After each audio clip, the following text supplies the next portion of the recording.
I think that for probably decades, I thought of connecting with nature by going someplace else, not looking for it right where I found myself.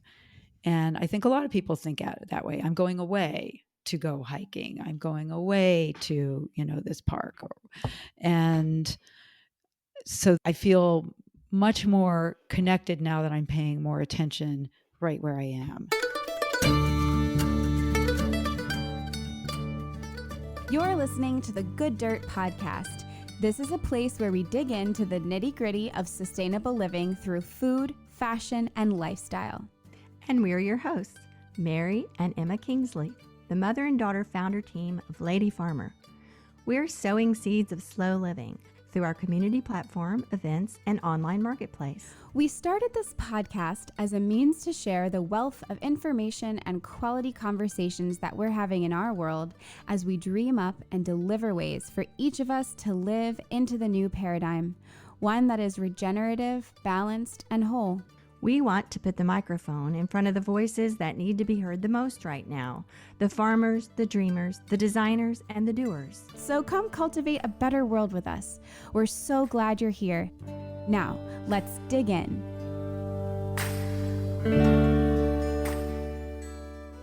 Hi, Emma. How was your trip? It was really fun. Thank you for asking. Yeah, so this is the first time you've flown with the baby since he was like a small infant. We did fly with him when he was like 2 months old. So, yeah, what's the difference between flying with a sleeping lap baby and a quite mobile, active, much more wakeful 10-month-old? Yes, it is. Yeah, what was that different. like? Well, he was definitely squirmy. It was pretty active. I was glad the flight was only an hour and a half. Because, he doesn't have the attention span to like watch a movie. No? Or he doesn't even have the attention span really for like a book. He'll close it and try to eat it. He really likes putting the airplane tray up and down. That was fun. That entertained us for a while. Was that good for like 2-3 minutes? Yeah, probably. Yeah. A little longer, 5 to 10. We did that. He liked to move the window up and down. But yeah, pretty squirmy. On the way up, he slept for about half of it. On the way back, he didn't really sleep at all, but he did sit still to eat his little puffs and move the tray up and down. And we just passed him back and forth. So it really wasn't that bad. It wasn't like super the most fun flight I've ever had, but it wasn't like awful.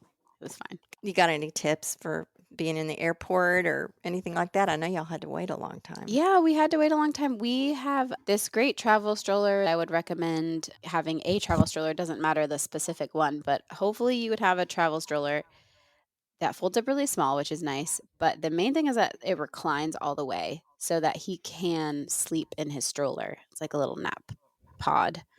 So that really helped us with the long wait in the airport. He slept for about an hour in the airport. Oh, that's Yeah, good. and the stroller was just irreplaceable as far as, we just walked him around. I don't know what we would have done without the stroller because he's calm in the stroller moving and we don't have to carry him. So that really saved us. And then Just to be clear, he's not quite walking yet. Right. So he's not like he's an actual toddler yet.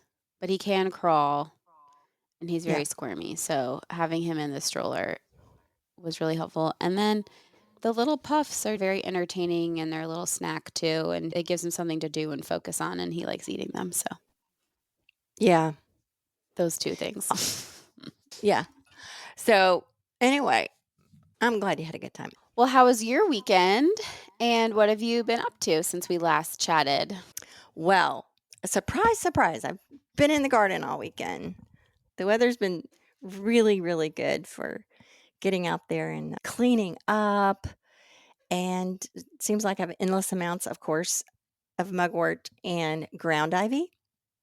This year, especially since we've had so much rain. So I've been cleaning up to a certain extent or moving things so I can plant things. And so the things that I want to grow can grow up and get air and light and water. And so that's been really fun. I've really been enjoying that. And as always, I'm trying to cultivate natives and restorative landscaping and try to allow things that are evolved to be there and try to judiciously remove things that are preventing that and that are harming my local ecosystem. And so it's just a really fun project that's going to go on, I'm sure, the rest of my life.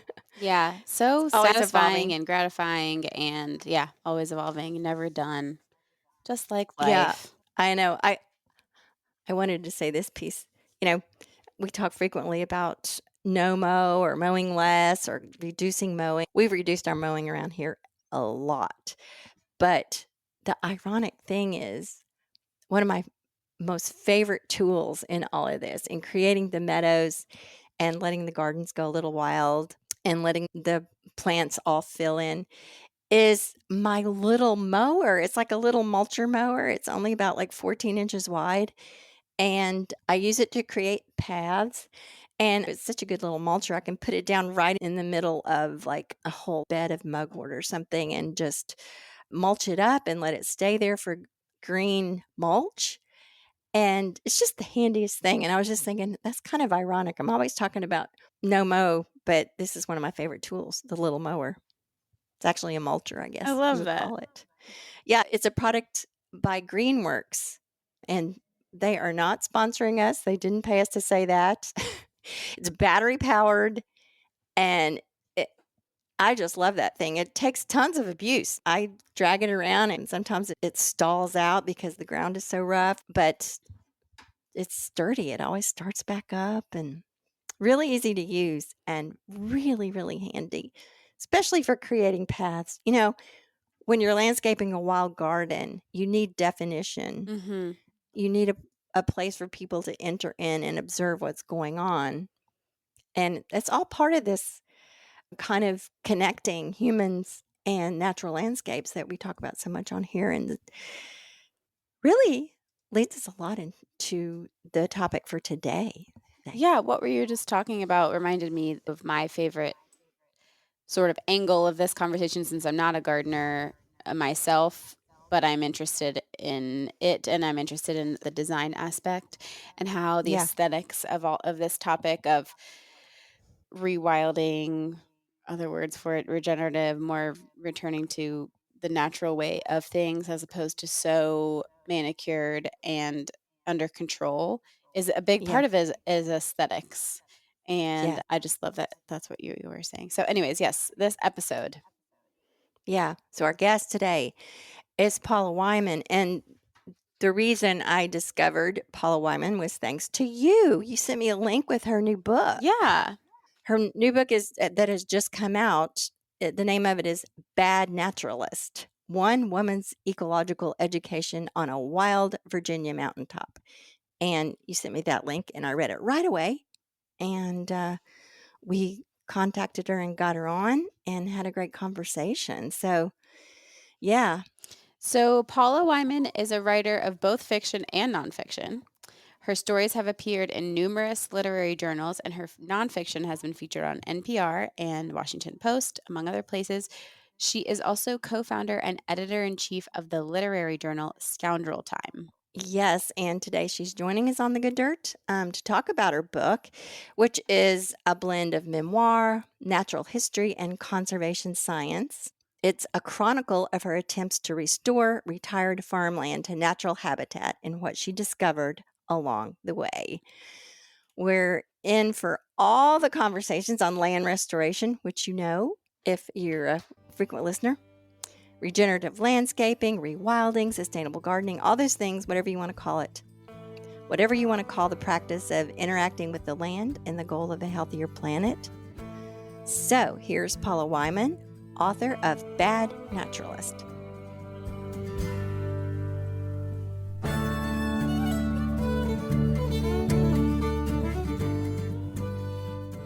I'm Paula Wyman. I'm the author of Bad Naturalist, a memoir about my attempts to restore native meadows on a mountain in the foothills of the Blue Ridge.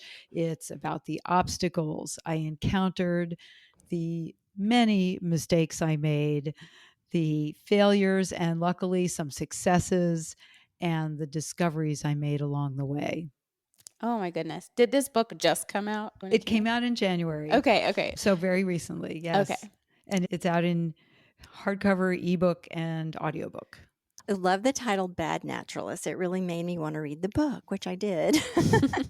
So I want you to talk about that a little bit, along with your background and what interest did you have that sort of led you in this direction and led you to being a bad naturalist that wanted to write about it.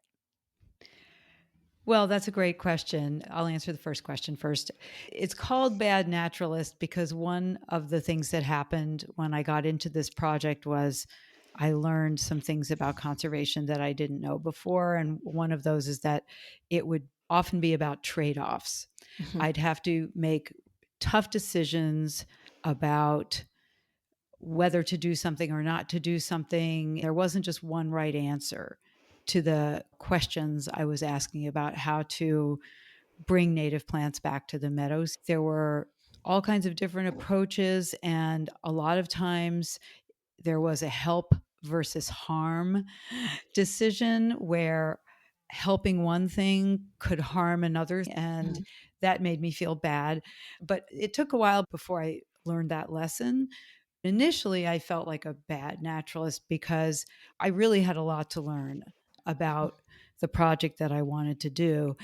I had been attached to nature since I was a kid. I was one of those kids who liked to play with insects, who would dig holes and look for worms and beetles and things like that and turn over rocks. I would collect cicadas in, bug houses. I would collect caterpillars and wait to see why they didn't turn into butterflies while I was watching. I would let the cicadas walk on my arms and stuff like that. I would hold a praying mantis in my hand and watch it eat a spider.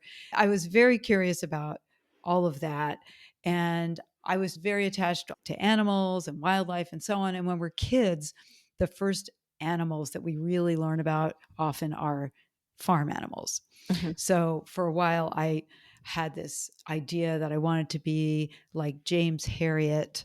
I read all of his books when I was a kid, and I wanted to be a large animal vet in the Yorkshire Dales. That didn't turn out to be the best decision for me, since I learned that there's a lot of death in veterinary medicine, and I really worried about that. But then I also became a junior farmer at one point and took care of farm animals at a local park. I sort of exposed myself to all of these different things. And at the same time, I have a history of deep diving into various topics. So I would fixate on something and have to learn everything I could about it.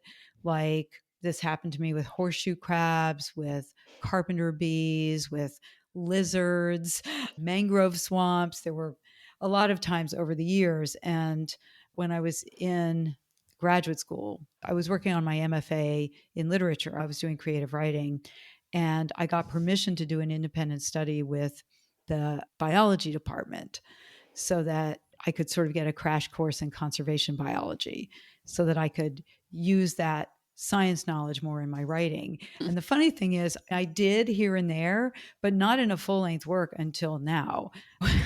But so you can see I've had this interest in nature and ecology all my life. I'm excited about island biogeography, which which is E.O. Wilson and Robert MacArthur's Yeah. study many years ago that says that island populations are under a lot of extinction pressure, and because of, potential disease, and because nothing can migrate to replenish populations there when something happens. In fact, an island is not just in the middle of the ocean. Mhm. It's a Yeah. farm field surrounded by a road, or a forest surrounded by a housing development. It started me down this road of being interested in what I then thought of as preservation of land for the benefit of whatever wildlife needed to live there so they wouldn't get so cut off and have those extinction pressures. That was a subject that really interested me. At the same time, my husband and I were,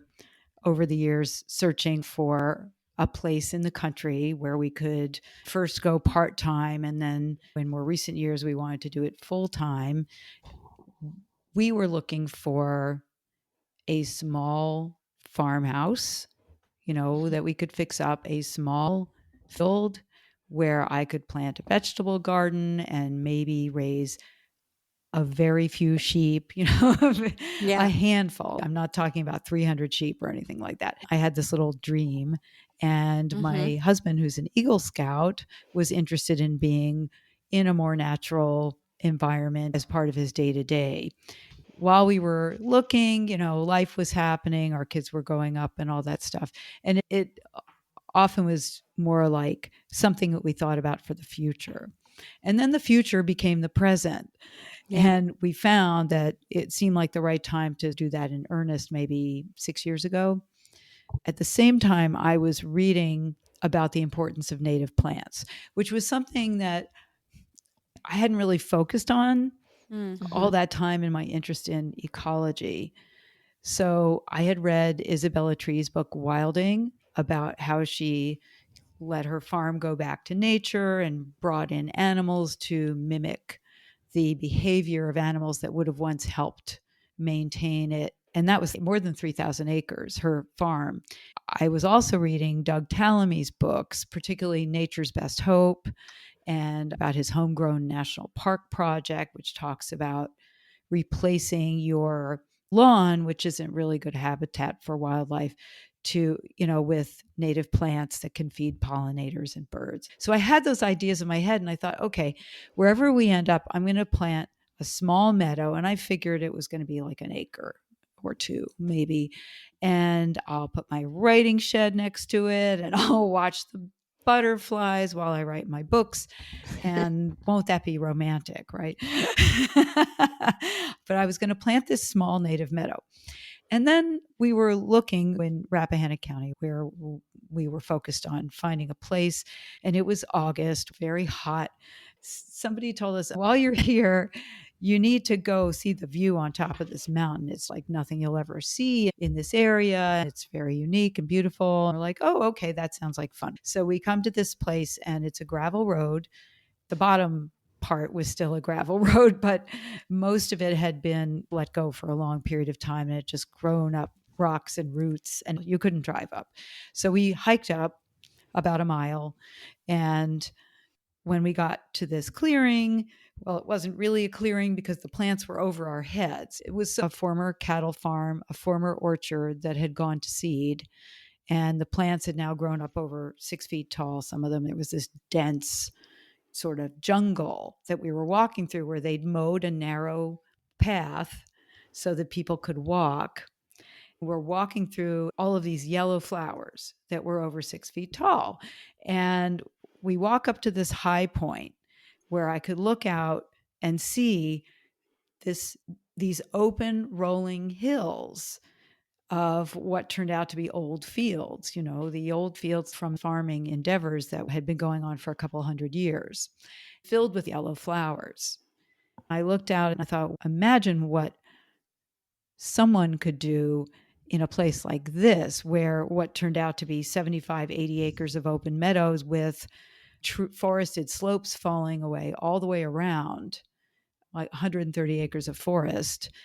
And I thought, okay, this is a field that's an island surrounded by forest, and this forest is an island surrounded by homes and other farms in the valley.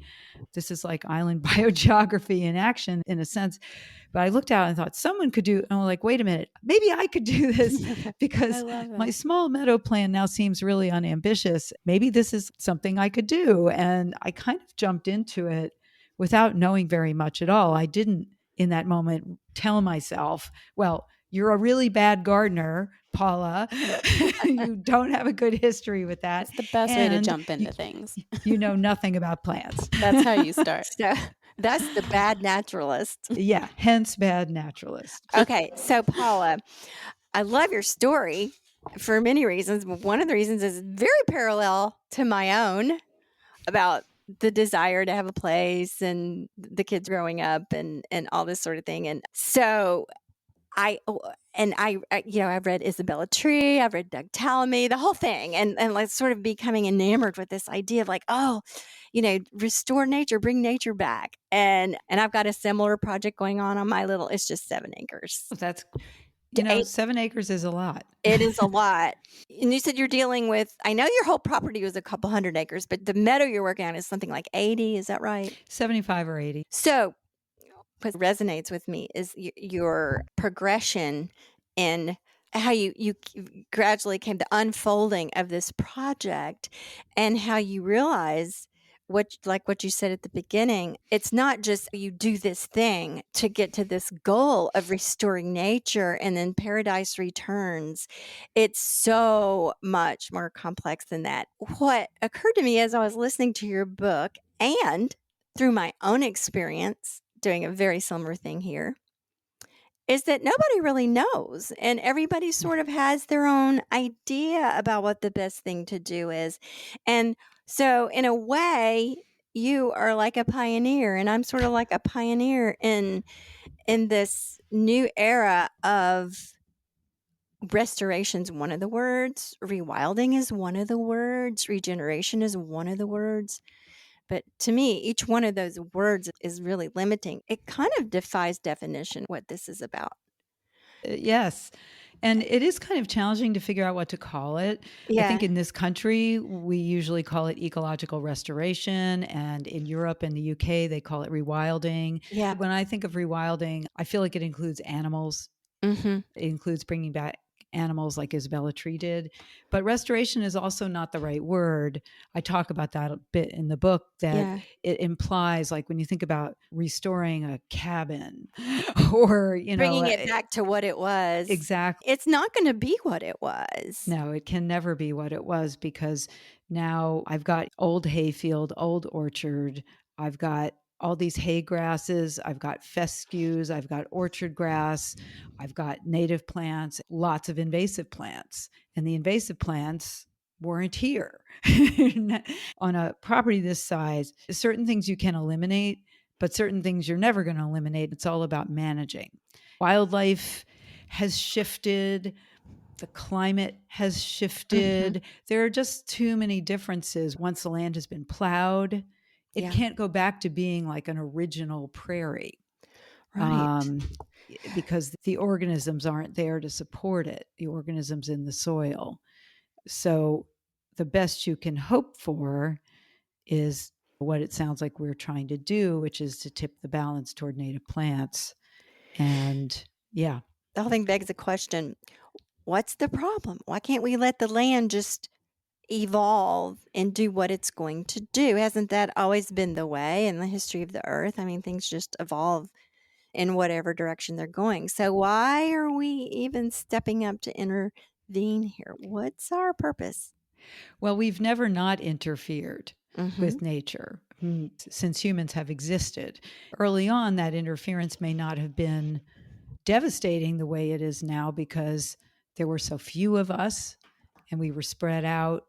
We were more gentle on the land because people were using it for subsistence more than for production. And that obviously changed once we interfere. Humans migrate. That's what we do, right? We're the most migratory species, probably. And when we do that, we move around and we bring our plants and animals with us, either on purpose or by accident. And we change the face of the land just by doing that, even not counting development and cutting down trees and build on. So once, we can't really stop the plants from being moved around. But once we've done that, once we've interfered, we can't say, oh, okay, I'm going to stop now and just let it go. And like everything that I basically caused to happen, let's just see how it does on its own. So once we've interfered, now we have to interfere for the better. And 100 years from now, we'll know more, and somebody will probably look back at something I did and say, oh, she shouldn't have done that. But if we do the best we can with what we know now, that's the best we can do. And it'll move things at least in a direction so that it doesn't continue to get worse. So for the sake of people that might be new to these ideas, what is for the better? And what does getting worse look like? And if you take that way down the road, going in the wrong direction, what do we see? Well, if whoever decided to, own this land didn't do anything Mm-hmm. to the meadow, it would soon become, 75 acres of mile a Right. minute vine, which is an invasive vine, and, tree of heaven, and spotted lanternflies, would take over, and the native insects that are here that feed Mm-hmm. the birds, that pollinate the plants, there wouldn't be anything left for them to pollinate. There wouldn't be any food left for them. There wouldn't be shelter for the ground nesting birds that need uh, native bunch grasses. They survive on the seeds, on the insects that are attracted to those grasses and other plants. There, it wouldn't be Mm-hmm. livable for native wildlife. And why does that matter? Well, um, a large percentage of our food plants are pollinated by native Mm-hmm. insects, not only bees, but bees like specialist bees that maybe only pollinate one plant or one class of plants. Carpenter bees pollinate tomatoes, you know. Um, so if we don't care just for the sake of having a balanced Yeah. natural community, um, we need it for our food. We can't live without these insects. The birds need the caterpillars, they need the insects, they need the seeds, or they can't survive. And without the birds, we can't feed the larger predators, and it all goes up the food chain. We're part of nature, and we tend to forget that. We put up edifices around ourselves, shield ourselves because we can do that. We have the intelligence and the knowledge and the technology, that we've developed over the many thousands of years to separate ourselves from the rest of the natural world. And I mean, I was certainly guilty of that feeling living in the suburbs for many, many years. I've lived in the city, I've lived in the suburbs. Now I live on a mountain. And I was certainly guilty of seeing parts of the nature that were in my backyard as, Right. antagonists, the mosquitoes, the mice, the yellow jackets, the Mm-hmm. poison ivy, whatever it is, instead of appreciating the Yeah. positive parts of a world that we're inextricably connected with. We can't live without it. We are nature. And people tend to forget that because we put on clothes. Say, in my experience, so it's not just like think about the positives of the yellow jackets and the mosquitoes. I think taking it a step further and thinking about it completely differently instead of antagonizing, like you said, think of it as part of a system that we are also a part and as a balancing. If there's a ton of yellow jackets, why? What do they need? What are they looking for? What makes them mad? What might make them go away? Instead of personalizing it. Yeah. I'm not actually saying we have to love yellow jackets and mosquitoes, though. To be clear, Of I course. just don't think we should be spraying our yards because then it kills everything that But if you shall. think about it from So this perspective of balance and what role is that playing in the same system that I'm in, it's like thinking about it all as we're all in the same playing field. Right. And we're mhm. not just here to get rid of the things that aren't exactly convenient. I know since I have been on this learning curve, which is something that more recent for coming to appreciate the natives and the pollinators and the importance of all these things, and not just from an ecological standpoint, like protect nature, but like you were saying, we depend on it all. All of this is a structure that we are part of. And if this collapses, we collapse. So back to the yellow Mhm. jackets, I really try to cultivate, if not a love, then a kind of, like deep respect. And Emma, to your comment, if they're buzzing around and bothering us or getting in the way, then just try to be a little creative and like, how can we accommodate them and protect ourselves? We don't want to get stung all the time. But there's just another way of thinking about it rather than running for the raid. But something I think is important, and you explain this in the book, how specific plants are specific for certain like animal and insect species. And when invasive plants are introduced that crowd out or threaten these specific plants that feed these other specific life forms, the whole thing starts unraveling.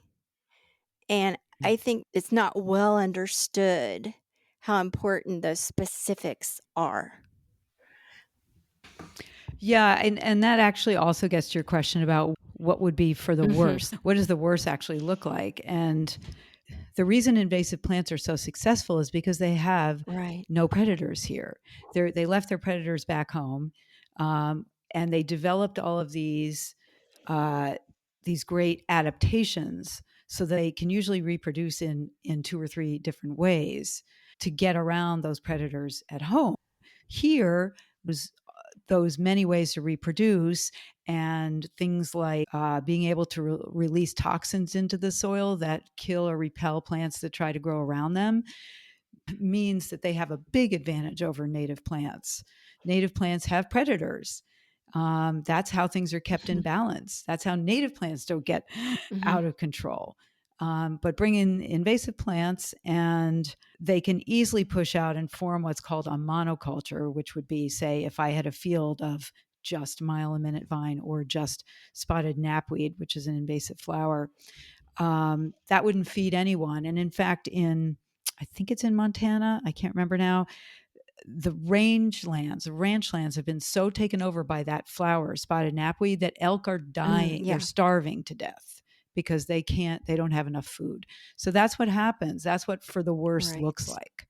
For the better would look like, maybe 3/4 native plants so that you have a good concentration of native plants to support wildlife that needs them for both food and shelter and for just all throughout the food web. Everything is affected. I think I mentioned in a book there's like the plants that invade the meadow.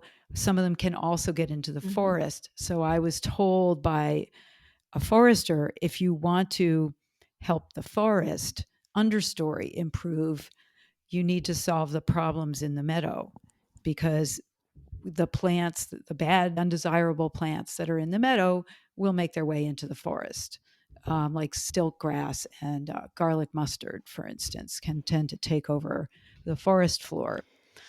So I was fascinated by the specific plants that you dealt with. And what I found the most alarming was the tree of heaven. It might be a widely accepted concept that a tree is a tree and trees help us breathe, right? And no matter what species it is. But not so much when it comes to something like Tree of Heaven. So you want to talk a little bit about Tree of Heaven, because where is it? Is it that just something on the east, or is it kind of all over? It's all over. And I was on a trip in Burgundy and I saw it. It's invasive there too.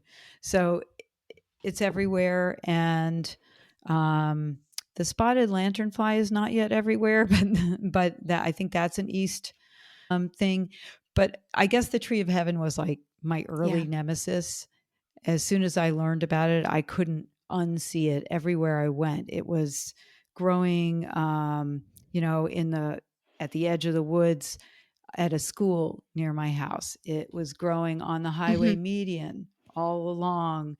And in fact, there was a study that said, that like every mile of roadway in Virginia, I don't remember the exact statistic. Actually, I do have this one statistic about invasives in general. There are like 6,500 established invasive species, both plants and animals, in the United States. And the plants alone cost us $34 billion a year.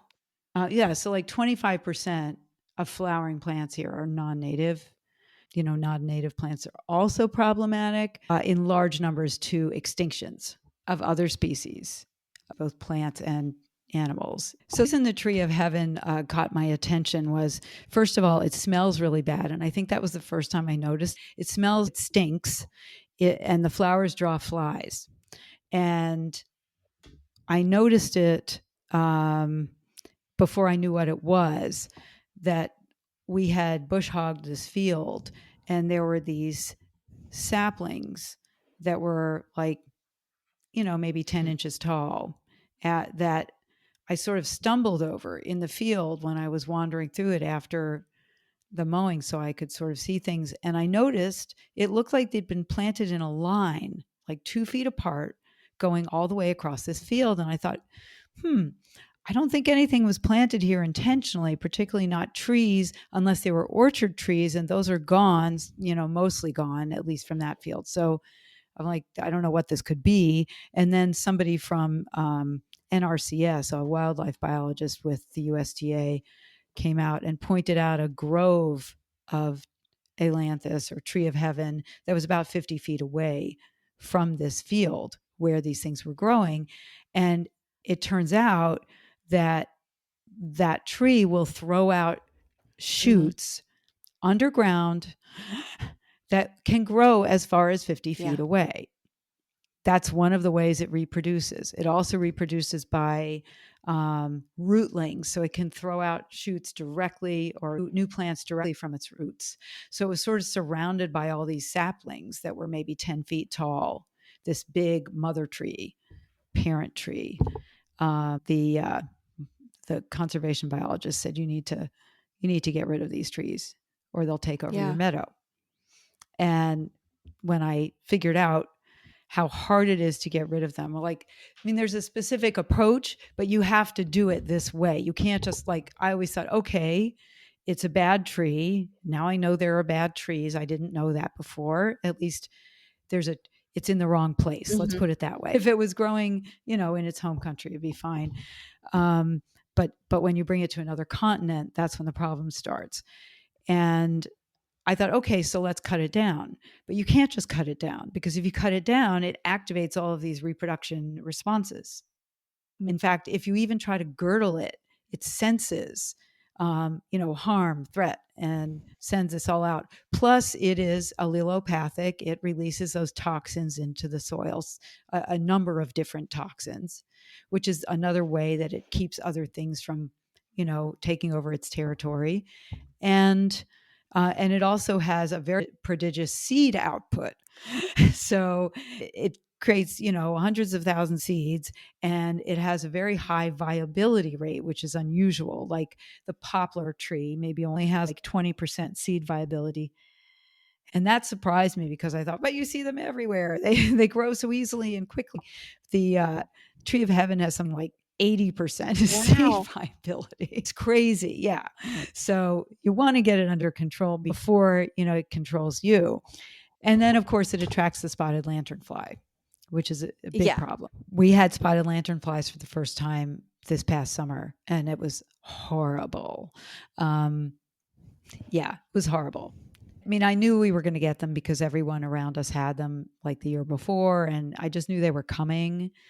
But they like grapevines, and we don't have grapevines here, but there are vineyards all over the county.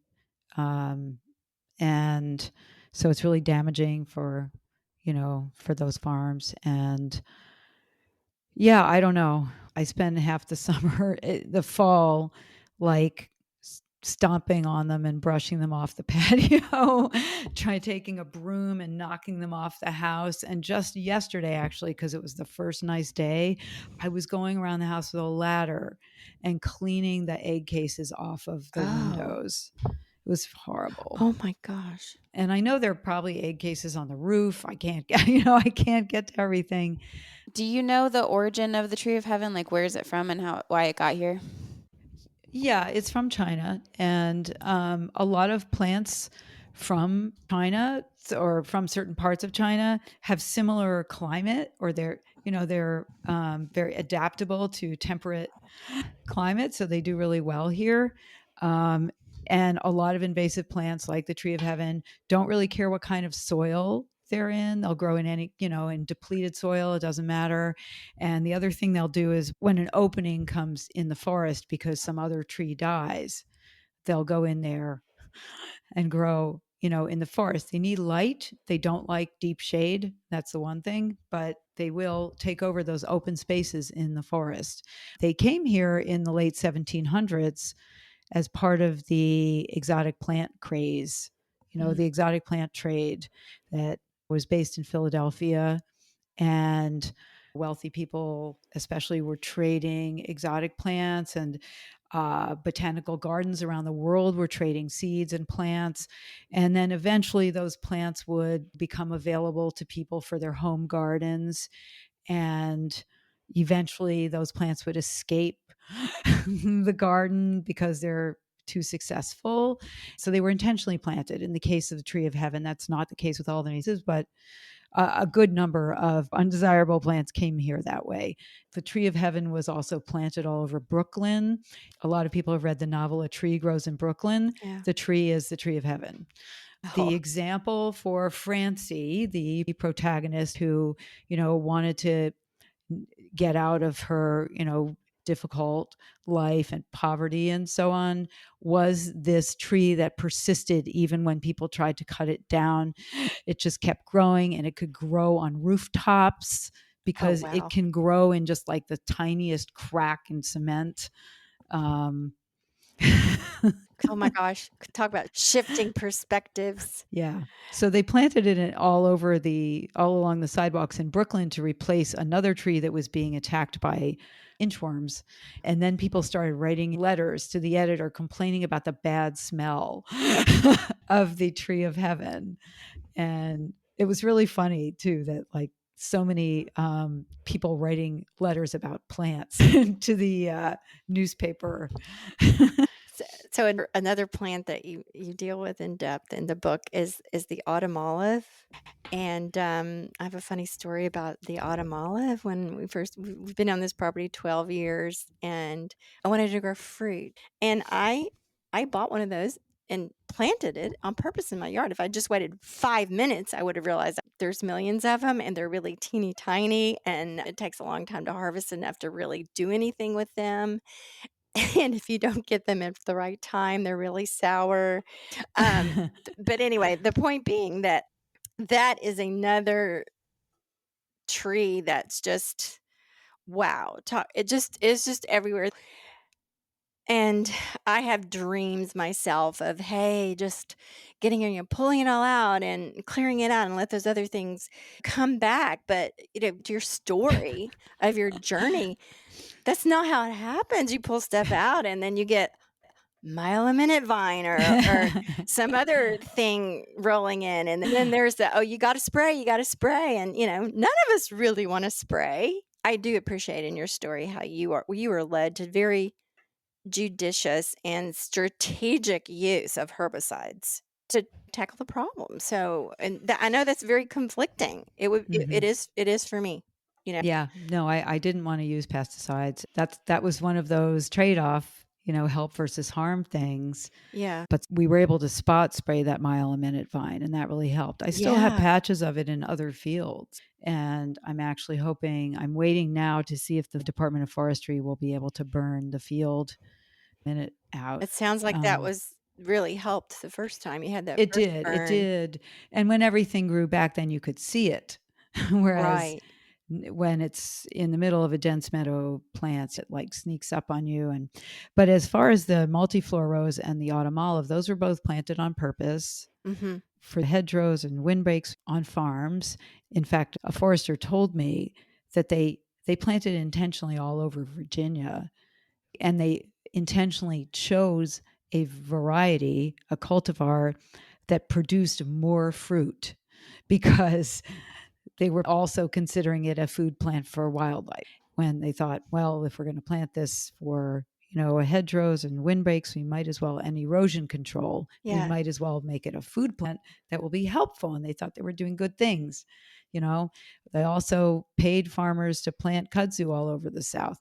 So, and then they learned, and now everybody's trying to remove their autumn olive because it forms a thicket as you described. And Multiflora Rose, similar, but that's even harder because it's so thorny.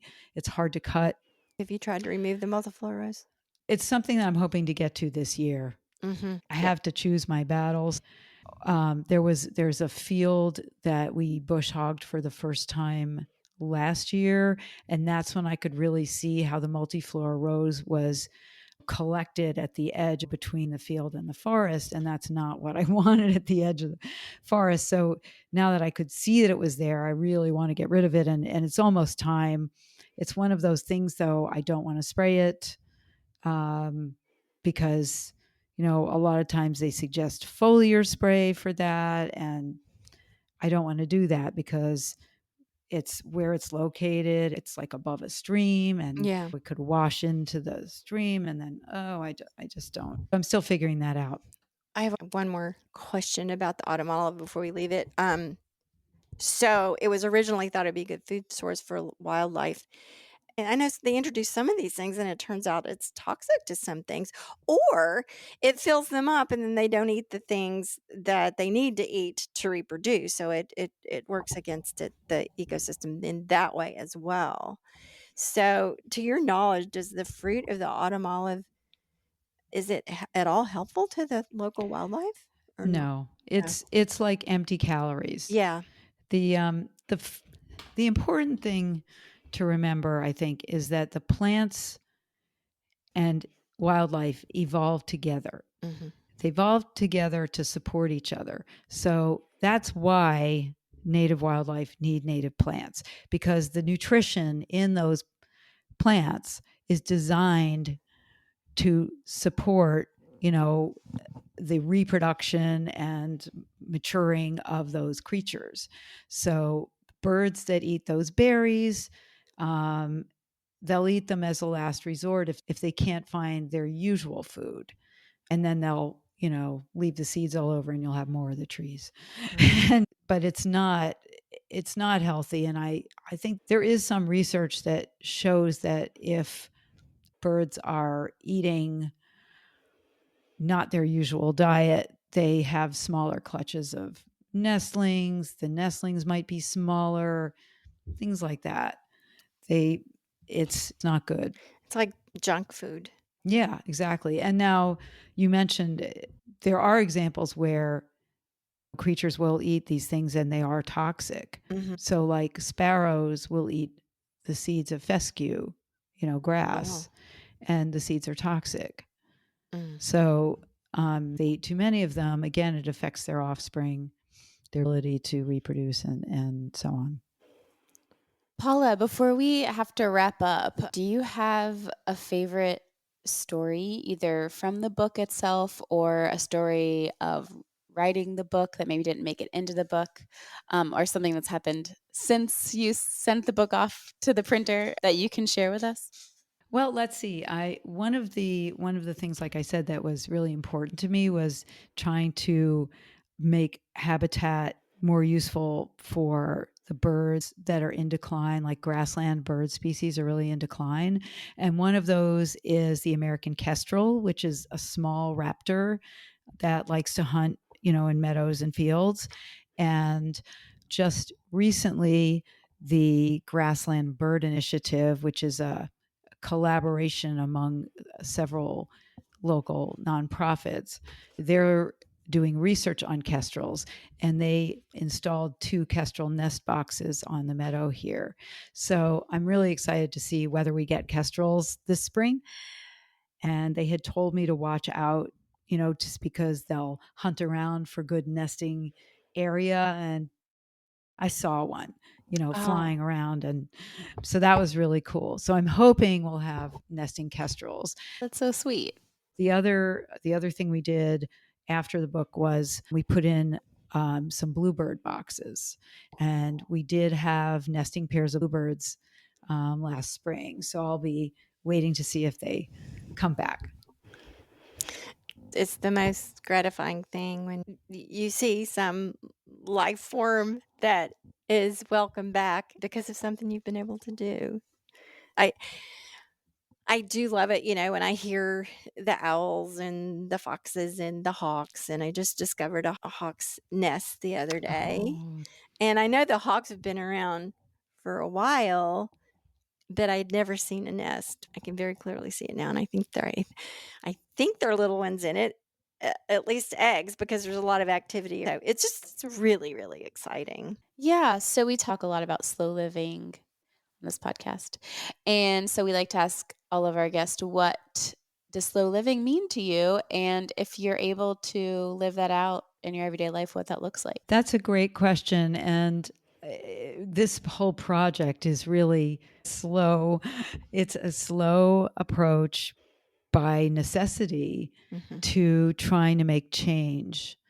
And I mean, there's nothing fast about plants growing unless they're invasive plants sometimes. And I had to learn patience because I'm not a naturally patient person, but after a burn, I had to wait weeks and sometimes months to see what plants were going to grow and whether the thing I aimed for was going to happen or what was going to happen, what the surprise was going to be. So it's a very deliberate process and you can't rush it. So it is inherently slow in good ways also, because I think as humans, we like to see results immediately. We're not good at waiting. And so this has been a really good way for me to get more connected with the speed at which nature actually works. Yeah. And I think anybody can do this. You don't have to have 200 acres. You can have a window box in the city. You can have a potted plant on your patio. You can have a corner of your suburban backyard where,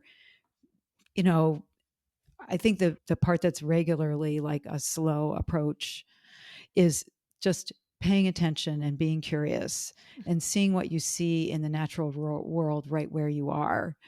I spend a lot of my time just walking around and seeing what's happening and seeing what there is, and like stopping every few feet and staring at a plant to see what insects are there, because I'm still really into insects. and and I think, if you have a corner or a window box and you plant one native plant there and make it something that you're drawn to, if you're drawn to birds, make it something that attracts birds, and then see what comes to it in different seasons. And just the waiting and anticipating is very rewarding. And then when you actually see what happens, and you did that, you made that thing happen, it wouldn't have happened if you hadn't done that. And yes, it's a slow process, but it's also, an inspiring and motivating process, I think. I think that for probably decades, I thought of connecting with nature by going someplace else. Mhm. Yeah. Not looking for it right where I found myself. And I think a lot of people think at it that way. I'm going away to go hiking. I'm going away to, this park. And so I feel much more connected now that I'm paying more attention right where I am. That's such a good point. It has to do with that separation that we were talking about. We're not really separated, but that is the perception. Also, it reminds me, have you read Mary Reynolds? I haven't. I think you'd really love her, especially if you like Isabella Tree. Mary Reynolds has a couple of books, and we actually have a great interview with her. It's one of our favorite interviews. I'll send it to you. She talks about doing what you've done, and specifically to what you just said about starting where you are, even if it's just the tiniest amount. And so I live in the city. I have a little bit of green in the front and back, but I don't feel like I have a ton of outdoor space.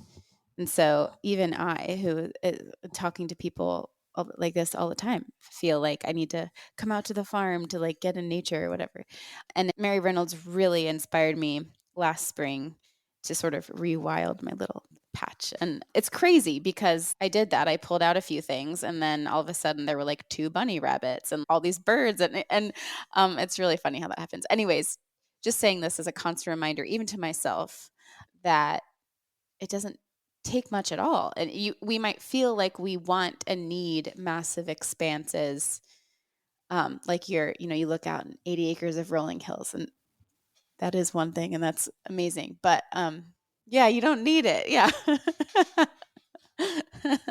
When you do what you were describing, Paula, like, in your backyard or the little corner of your yard, and I say this so often, but it's so true. Yes, it's slow. Growing things is slow, but it's surprising how quickly you see life return. Absolutely. You can't transform a meadow in one season or even several, as you describe. But you see things. You see birds and you see butterflies and you see things you didn't see before, and it's just wonderful. And yeah, and then another point of the slow going of this process, you had to really wait to get that burn. Didn't that go on for a couple years? It was I waited a year and a half the Yeah. first time, and now I've been waiting another 2 years because they didn't get to me last winter. So I wanted to see if I could get one for the fall to burn more woody stuff, but they couldn't get to me. And part of it is staffing. They're just very overworked and understaffed. Oh, And wow. part of it is you need a perfect day when you're on a mountain in a highly erodible land. It's dry. You can't have wind. It's always windy up here, but you can't have wind. So I'm hoping something's going to happen soon. And it could be set up for weeks or months, and then that day you can't do it. Right. It's amazing because all the the burns and used to happen naturally, and then later they were intentionally managed by native people. I don't know about on your land specifically, but now people are trying to get in there and, I guess, replicate what nature used to do. It's very interesting. But I was told there's a center not far from here where they're doing research on native grasslands, and the director scientist came here and looked around, and he said that he thought that a lot of this meadow had been savanna long before it was ever farmed for orchard, and the orchards started in the 1830s. So he thinks it had been open a lot longer than that, and it would have been maintained by lightning-induced fires every few years, which would prevent trees from growing. And he just said there were too many areas where there were these rock outcroppings everywhere, and also the evidence of, like, we have a 300-year-old white oak that is clearly growing in an area that was open when it started growing, because it grows very differently if it's in a forest than it does if it's in the open. So there was a lot of evidence pointing to that, and obviously we can't allow lightning-induced fires on our land, and it's dangerous. So we have to do it intentionally. So on to our last questions. What does the good dirt mean to you? The good dirt. Wow. The good dirt, to me, is about bringing back the soil, because we lost so much of those natural organisms by plowing and here, bulldozing the prairie that then the orchard trees were planted. Then the orchard trees were bulldozed for a cattle pasture. So that's how I would think about it. Good dirt will support native plants and wildlife. That's pretty literal. So, okay, we've talked about so many things. We could talk another good while about your project and all the interesting things that came up through this process of you writing this book. What's going on with the project now? And what would you like to leave the audience with? I'm waiting to see if the Department of Forestry will get to us to burn several acres of the meadow. And I'm considering doing some bush hogging in some other parts that haven't been bush hogged in a while to try to get rid of some of the bramble and allow some other plants to come in. At the same time, I'm watching out for those kestrels And we have a big problem with Paulownia, which we didn't mention it. Some people call it the princess tree. Oh, I was going to ask you what Paulownia was. Yeah. It drops a lot of seeds and it has very weak limbs. It grows very, very fast, like 12 feet in the first year, 6 feet every year. I don't know. It grows really fast. And we have them all along our very steep gravel road. And I could see it in the snow this winter that so many seeds have been dropped, and I'm really concerned. So I'm going to be going through there, pulling and probably spot spraying the individual seedlings that come up. And I think there are going to be a lot of them. I'm also planting my vegetable garden now, which is something I couldn't do before because I didn't mention this at the outset that the mountain wasn't at all what we were looking for as far as a home, because there was no house here. There was no infrastructure at all. There was no power. There was no working well at the time. There was Wow. nothing really except a beautiful mountaintop. And so I've only been able to actually live here for the past few months. I couldn't put in a vegetable garden before now. So I've been scouting a location for that and trying to figure out how I want to approach that. So you built your house? We built our house, yeah. We built our house like at the far end so that it's not like, it doesn't disrupt the meadow. There's a conservation easement here and it designated the house site. Is there anything else you'd like to leave with the audience before we wind up? I guess I would just add that I write about new discoveries and new things that I'm doing and what's happening and what's growing here in a monthly newsletter that's free to subscribe to. It's called the Bad Naturalist newsletter, and it's accessible on my website, which is paulawyman.com.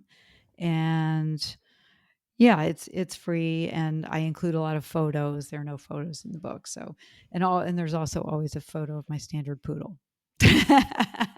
Great, thank you.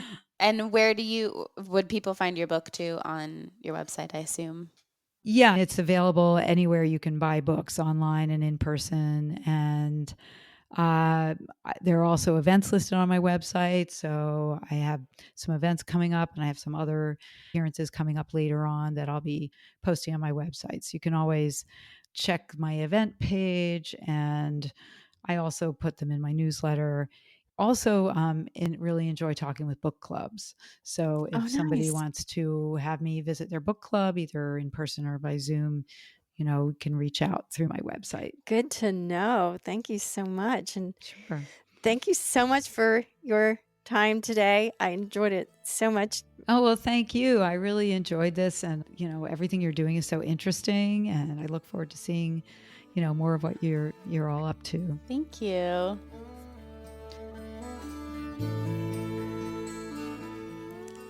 Thank you for tuning in, calling in, and spreading the good dirt. We love hearing from you. You can reach our listener voicemail at 443-459-1950. That's 443-459-1950. You can find this number in our show notes and in our Instagram profile. This show is produced by Lady Farmer, a slow living lifestyle community, and the original music is composed and performed by John Kingsley. For more from Lady Farmer, follow us on Instagram at We Are Lady Farmer. That's We Are Lady Farmer. Or join us online at www.ladyfarmer.com. We'll see you next time on The Good Dirt. Goodbye.